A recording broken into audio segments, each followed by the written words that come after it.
వందనాలు చెల్లిస్తున్నాం. మా యేసయ్య, మా ఘనుడా, నువ్వు మమ్మల్ని చూస్తున్నావు ప్రభా. మా అంతరంగాన్ని కూడా చూస్తున్నావు. మా హృదయ ఆశలను కూడా మీరు చూస్తున్నారు ప్రభా. మా హృదయం ఏమై ఉందో, ఎలా ఆలోచిస్తుందో కూడా మీరు చూస్తున్నారు. అయ్యా, నీవు మాకు సమాధానం ఇస్తే మా అంతరంగాన్ని బట్టే ఇస్తావు.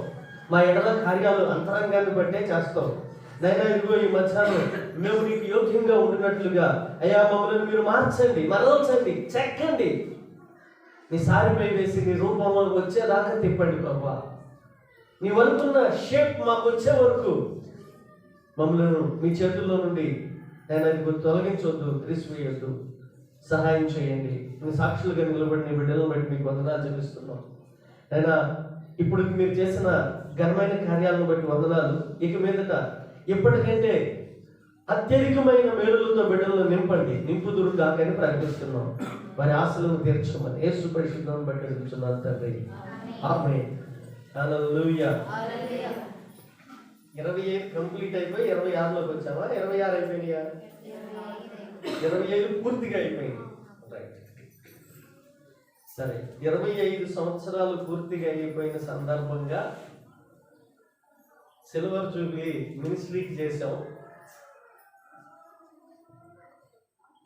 సంఘం పెరగలేదు కానీ పేరు వచ్చింది. అమ్మా, వాళ్ళు భలే మీటింగ్ పెట్టారు, పెద్ద మీటింగ్ పెట్టారు. అయ్యగారిని తీసుకొచ్చారు, వేరే వంశీ గారిని, 1000 మంది జనం వచ్చారు. దానివల్ల ఏమన్నా ప్రయోజనం వచ్చిందా? ఉంది రాలా? అంచేత చాలామంది మీ ఆర్థిక స్తోమతకి మించి డబ్బులు దాచి ఇచ్చారు. దాదాపుగా 3-3.5 లక్షలు ఆ సమయంలో వచ్చింది. అవి మరి అప్పుడున్న వాళ్ళు యవనస్తులు వాటిని చూసుకున్నట్టున్నారు. 3.5 లక్షల పైన అనుకుంటా ఘనంగా చేయగలిగాం. అయితే దాన్ని బట్టి సంతోషించిన విషయం ఏంటంటే, నేను విన్న విషయం ఏంటంటే, చాలామంది ఆ మీటింగ్కి వచ్చిన ముస్లిం సహోదరులు సోదరులు కూడా స్వస్థపరచబడ్డారని వాళ్ళు చెప్పారు. మట్టిప్రోలు మీటింగ్కి వచ్చినప్పుడు దేవుడు మమ్మల్ని స్వస్థపరిచారని ఒక 5-6 సాక్ష్యాలు నేను వినగలిగాను. ప్రభు అందుకు ప్రయాసపడితే ఏది వ్యర్థం కాదు. అయితే ఇప్పుడు మనం కాన్సన్ట్రేషన్ చేయాల్సింది ఏంటంటే, సంఘ అభివృద్ధి నింపబడాలి. మందిరం హృదయం అంతా అదే ఆశ ఉంది, అదే ప్రార్థన చేస్తున్నా. ఒక్కోసారి ఆ విషయాలు గుర్తొచ్చినప్పుడు ఆ కన్నీళ్ళు కూడా వస్తున్నాయి. కారణం ఏంటంటే 25 సంవత్సరాలు క్రితం ప్రభు మనకు నమ్మకంగా ఇంత మందిరాన్ని ఇస్తే, మనం నమ్మకంగా లేని కారణం చేతే కదా మందిరంలోని ప్రజలు రాలేదు అని. దాని కొరకు ఈ సంవత్సరం మనం ప్రయాసపడదాం, ప్రార్థన చేద్దాం. ఆ రోజున ఈ గ్రామంలో 25 సంవత్సరాలు క్రితం ప్రభు పరిచర్యను ప్రారంభించారని, శక్తి వచ్చిన మేరకు మీరు ఎంత కృషి చేసి డబ్బులు ఇచ్చి మీటింగ్స్ పెట్టారో, అదే శక్తి అదే బలం చేత దేవుని సన్నిధికి వచ్చి ప్రార్థన చేద్దాం. ప్రభు ఈ మందిరాన్ని ఆత్మల చేత నింపునుగాక. హల్లెలూయా. చెప్పుకోవడానికి కూడా గర్వంగా ఉంటుంది. ప్రభు మాకు ఆ మందిరం ఇచ్చాడు, మందిరం నిండా పట్ట చాలకుండా జనాలు వస్తున్నారని. నేను గట్టిగా సర్దుకొని కూర్చుంటే ఇదిగో సగానికి కూడా రాదు. ప్రార్థించారు, ప్రభు నడిపించాలి, ప్రభు ఆత్మీయ కార్యాలు జరిగించాలి. హల్లెలూయా. బైబిల్లో నుండి వాక్యం చదువుకుందాం. ఫిలిప్పీలకు రాసిన పత్రిక 3వ అధ్యాయం 12వ వచనం. అందరూ ఈ వాక్యాన్ని జాగ్రత్తగా తీసి చూసే ప్రయత్నం చేయండి. ఫిలిప్పీలకు రాసిన పత్రిక 3వ అధ్యాయం 12వ వచనం 180వ పేజీ క్రొత్త నిబంధనలో ఉంటుంది. చదవండి. ఇదివరకే నేను గెలిచితినైనను ఇదివరకే సంపూర్ణ సిద్ధి పొందితివనైనను నేను అనుకొనుటలేదు గాని నేను దేని నిమిత్తము క్రీస్తు యేసు చేత పట్టబడితినో దానిని పట్టుకొనవలెనని పరిగెత్తుచున్నాను. ప్రభు ఈ మాటలు దీవించును గాక. ఈ మాటలతో ప్రభు మనతో మాట్లాడును గాక. ఇదివరకే నేను గెలిచాను అని నేను అనుకోవటం లేదు. ఇంతకు ముందే నేను సంపూర్ణ సిద్ధి అన్నాడు కదా, సంపూర్ణతను పొందుకున్నాను అని నేను అనుకోవటం లేదు. అయితే దేని నిమిత్తము ప్రభువు నన్ను పట్టుకున్నాడో దాని కొరకు నేను పరిగెత్తుతున్నాను. స్తోత్రం. హల్లెలూయా, హల్లెలూయా. ప్రభు దేని నిమిత్తం నన్ను పట్టుకున్నాడో ఇప్పుడు దానిని పట్టుకోవాలని నేను పరిగెడుతున్నాను. ఎందుకు ఈ మాటలు ఫిలిప్పీ సంఘానికి పౌలు చెప్తున్నాడంటే, వాళ్ళు ఏమనుకుంటున్నారు? పౌలు గెలిచిన వాడు అనుకుంటున్నారు, పౌలు అన్ని సాధించాడు అనుకుంటున్నారు. కారణం ఏంటో తెలుసా? పౌలుకున్న జ్ఞానాన్ని బట్టి చూస్తే, పౌలు అనుభవాన్ని బట్టి చూస్తే, ఆయన వచ్చిన పరిస్థితిని బట్టి చూస్తే, ఇప్పుడు ఆయన ఉన్న పరిస్థితిని బట్టి చూస్తే, ఎవరు చూసినా ఆయన గెలిచిన వాడు లాగానే కనబడతాడు ఆయన. చెప్పండి, ఎందుకు అనుకుంటున్నారు? చాలా మంది నన్ను ఏమనుకుంటారంటే, మేమున్న చోట కూడా వినోద్ గారికి సపోర్ట్ ఉందంట, గోల్డ్ ఎంత ఆయన దగ్గర. ఎందుకు అలా అనుకుంటున్నారు? మనం వేసే ఆశ అండి, మన డ్రెస్సులు చూసి, మనం తిరిగే బళ్ళు చూసి, తిరిగే కారుల్లో తిరగడాన్ని చూసి, వచ్చే స్నేహితులను చూసి, మనం ఉంటే విధానాన్ని చూసి వాళ్ళు ఏమనుకుంటున్నారు అంటే, నా దగ్గర చాలా డబ్బులు ఉన్నాయి అనుకుంటారు. వాస్తవం ఎవరికి తెలుసు? అనుభవించే నాకే తెలుసు. అబ్బా, నీ వాస్తవం ఏంటో నీకే తెలుసు, పక్కన వాళ్ళకి తెలియదు. పక్కన వాళ్ళు అందరూ పౌలుని ఏమనుకుంటున్నారు అంటే, అమ్మో పౌలు గారా, అసలు ఆయన జ్ఞానానికి ఎవరూ సరిపోరు. ఎందుకు అనుకుంటున్నారు అంటే, పౌలు జ్ఞానం ఎలాంటిది?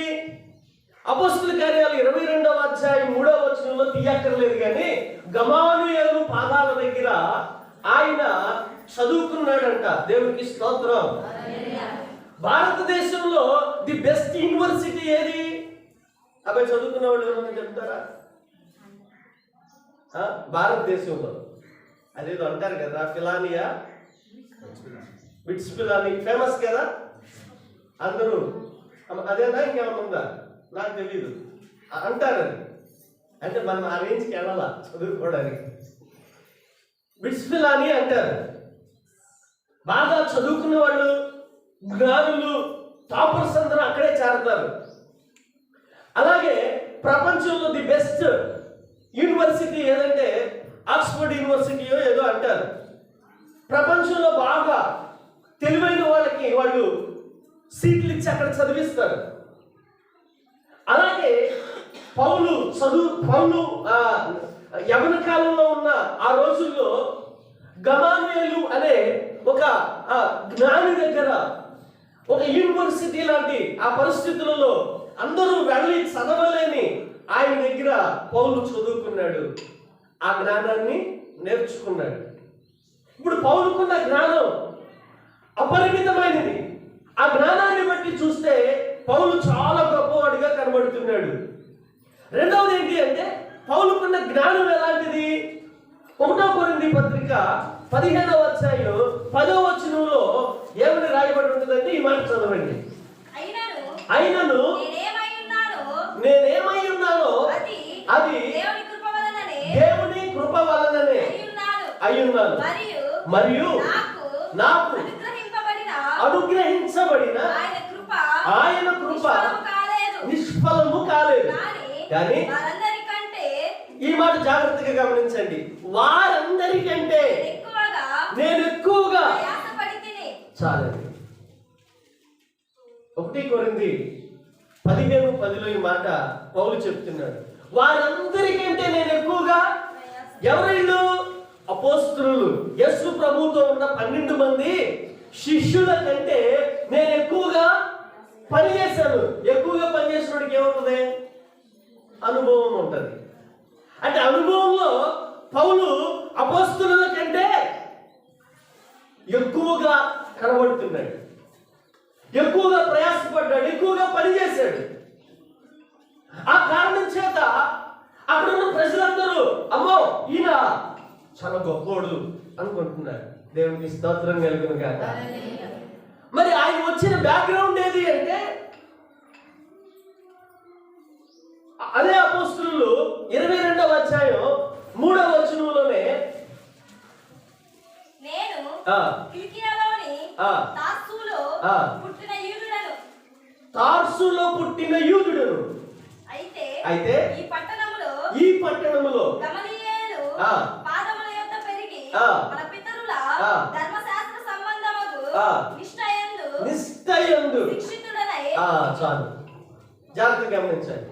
ఆయన వచ్చిన బ్యాక్గ్రౌండ్ ఏంటో తెలుసా? యూదులలో నుండి వచ్చాడు. ఈ మధ్యన ఒక విషయం చెప్పనా? ప్రపంచంలో కులంలో గొప్పవాడు ఎవరైనా ఉన్నాడు అంటే, భారతదేశంలో గొప్ప కులం ఎవరున్నారా అంటే బ్రాహ్మణుడు అంటారు, లేదా ఇంకో కులం చెప్తారు. మనం లాస్ట్ తోసారు కదా, మనుధర్మం ఏదో పెట్టి, సరే ఆ జోలికి మనం వెళ్ళద్దు. ఇప్పుడు ప్రపంచంలో గొప్ప వాళ్ళు ఎవరైనా ఉన్నారు అంటే యూదులు. స్తోత్రం చెప్పండి. ప్రపంచంలో జ్ఞానులు యూదులే, ప్రపంచంలో ధనికులు యూదులే, ప్రపంచంలో మోస్ట్ సేఫెస్ట్ ప్లేస్ ఏదైనా ఉందా అంటే అది ఇజ్రాయెల్, యూదుల ప్రదేశం. మీకు తెలుసా? చుట్టూ శత్రు దేశాలు ఉన్నా, రోజు మిసైల్ వాళ్ళ మీద విసురుతున్నా, ప్రపంచంలో ఉన్న సాఫ్ట్వేర్ మొత్తాన్ని స్టోర్ చేసేది ఇజ్రాయెల్. హల్లెలూయా. సాఫ్ట్వేర్ ఇక్కడ మనం వాడుతున్నాం, సాఫ్ట్వేర్ కంపెనీలు ఉన్నాయి, కానీ వాటి సర్వర్లు ఇజ్రాయెల్ దేశంలో ఉంటాయి. అక్కడైతే అది ఎంతకాలం ఉన్నా చెప్పు చెదరు, ఎవరు పాడు చేయలేరు, ధ్వంసము కావు.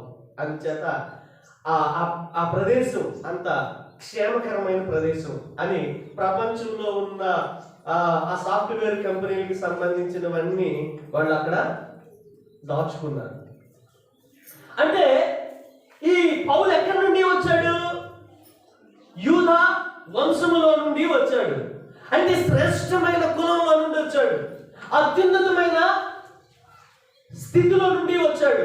అంత మాత్రమే కాదు, నిష్ఠలో యూదులను మించిన వారు లేరు. భారతదేశంలో నేను బాగా చిన్నప్పుడు నా ఫ్రెండ్ వచ్చాడు. నాకు బాగా సిచ్యువేషన్ ఇప్పటికీ గుర్తుంది, కళ్ళల్లో ఉంది. 10th క్లాస్ బిలో వెల్టూరులో ఏదో సైకిల్ వేసుకొని ఏదో పని నుండి వచ్చాం. వాడు గుంటూరు నుండి వచ్చాడు. ఏదో పట్టుకుంటే మట్టి అయింది. ఒక ఆయన అక్కడ పంపులో నీళ్లు కొట్టుకొని, చిన్న బకెట్లు ఉంటాయి కదా, ఇంత బకెట్లు, ఆ బకెట్లో తీసుకొని వెళ్తుంటే గబగబా మా వాడు వెళ్ళి అతాయి కదా అని పాపం అతనికి తెలియదు, ఆ నీళ్ళు ఇట్లా పట్టుకోపోయాడు. చూడరా నువ్వు ఎక్కడి నుంచి వచ్చావు, నువ్వు ఏ కులంలో నీరు అన్నాడు.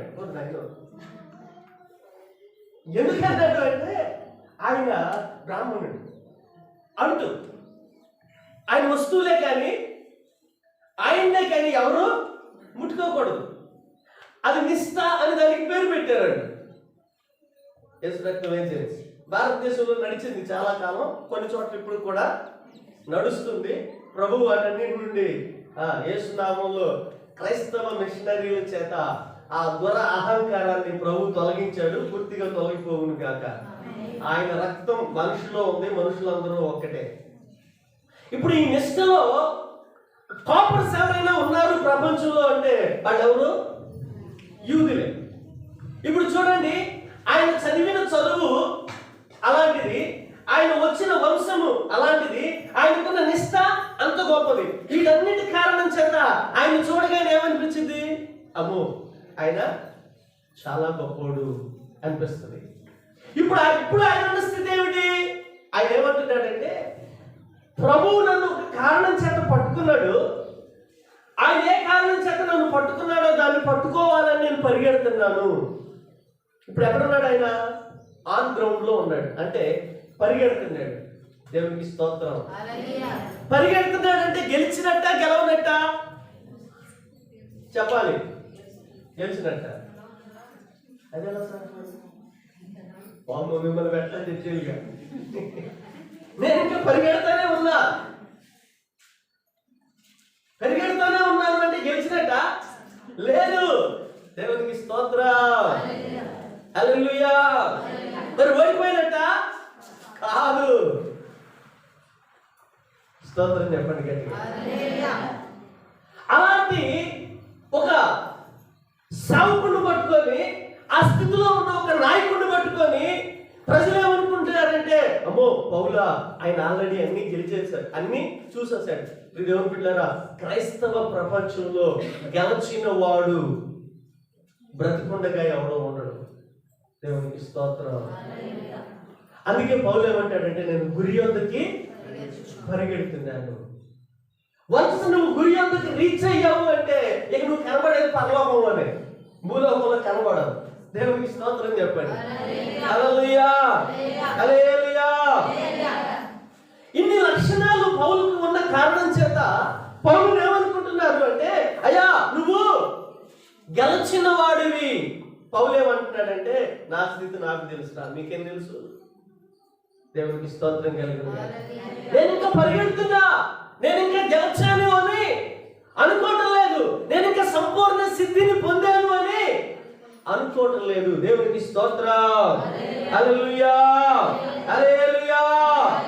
నేను ఇంకా ఎక్కడున్నాను? ఆ గ్రౌండ్ లోనే ఉన్నా. నేను ఇంకా యుద్ధ భూమిలోనే ఉన్నా, యుద్ధము చేస్తూనే ఉన్నా. ఇంకా నేను గెలుపు కొరకు పరిగెడుతూనే ఉన్నా. దేవునికి స్తోత్రం కలుగును గాక. క్రైస్తవ జీవితంలో ప్రతి విశ్వాసి, దేవుని బిడ్డ, నేనేదో సాధించాను అనుకోవడానికి లే. ఏం సాధించావు నువ్వు? ఏమి సాధించలా. పౌలు అంటాడు, వెనుకున్న వాటిని మరచి ముందున్న వాటి కొరకు నేను వేగిర పడుతున్నాను. ఇప్పుడు నేను సాధించింది ఏమీ లేదు.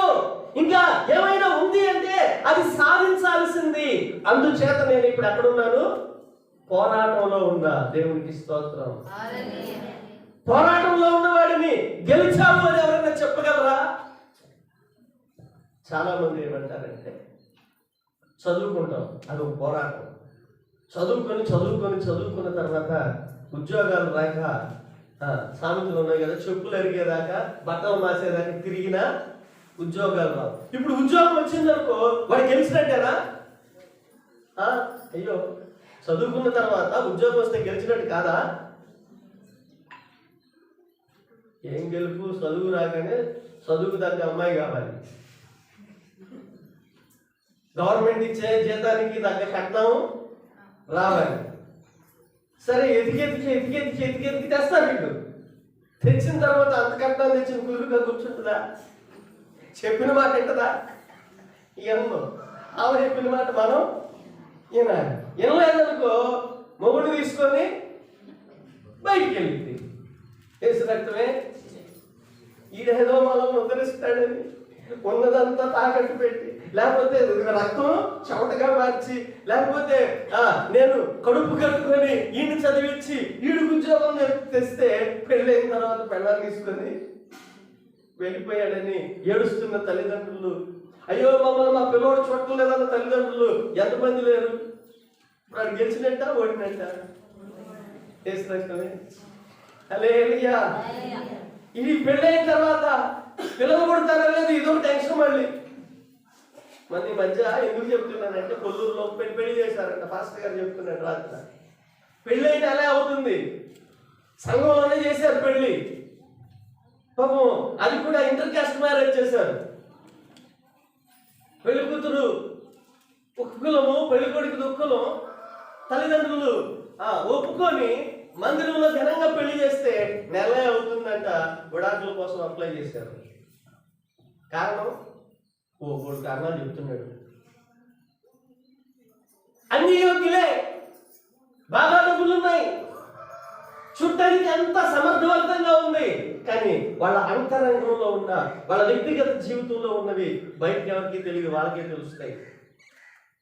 పెళ్లి చేసుకోగానే గెలిచాము అనడానికి లేదు. ఇప్పుడు కోర్టులోకి వెళ్ళిపోయింది, గెలిచినట్ట.